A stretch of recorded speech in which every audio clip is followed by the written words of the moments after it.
आधी रात को भारत की ओर से पाकिस्तान के आतंकी ठिकानों पर हुए भयानक हमले के बाद पाकिस्तान सन्न है। इस हमले को ऑपरेशन सिंदूर नाम दिया गया है, जिसकी प्रेस ब्रीफिंग कुछ देर पहले ही भारत सरकार की ओर से की गई। विदेश सचिव विक्रम मिस्री के साथ विंग कमांडर व्योमिका सिंह और कर्नल सोफिया कुरैशी ने प्रेस कॉन्फ्रेंस कर इस अभियान की पूरी जानकारी दी।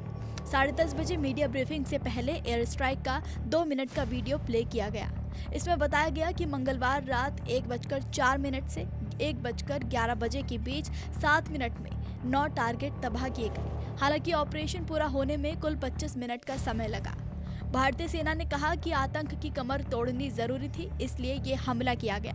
पीओके में भारतीय सेना ने घुसकर आतंक के ठिकानों को तबाह कर दिया है।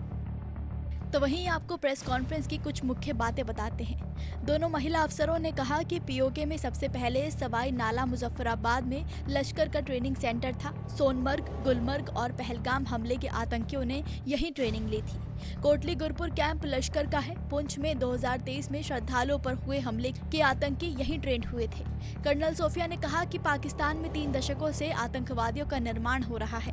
पाकिस्तान और पीओके में 9 टारगेट पहचाने गए थे और इन्हें हमने तबाह कर दिया है। इस बीच पाकिस्तानी सेना पर कोई हमला नहीं किया गया। लॉन्च पैड और ट्रेनिंग सेंटर्स टारगेट किए गए थे। विदेश सचिव विक्रम मिस्री बोले, 22 अप्रैल के हमले के अपराधियों और योजनाकारों को न्याय के कटघरे में लाना जरूरी था। वो इनकार करने और आरोप लगाने में ही लिप्त थे।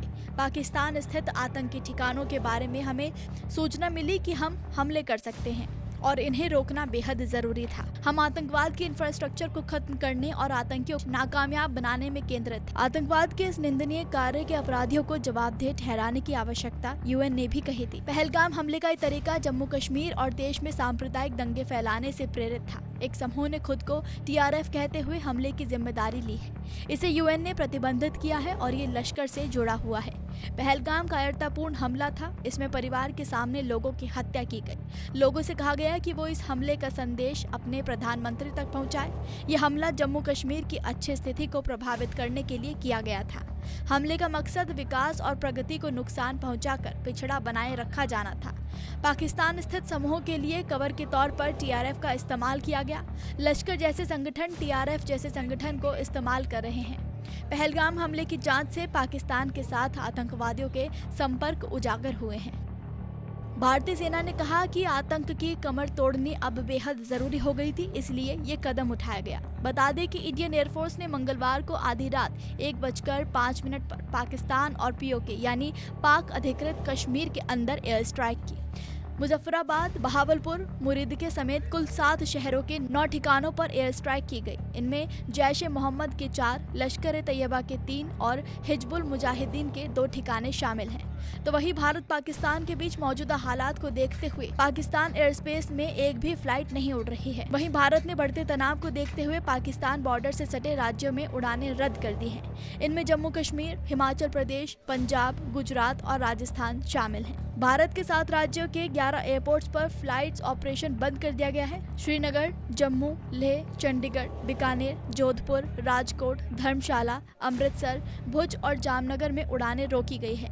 ये एयरपोर्ट्स पाकिस्तान बॉर्डर से लगे हुए हैं।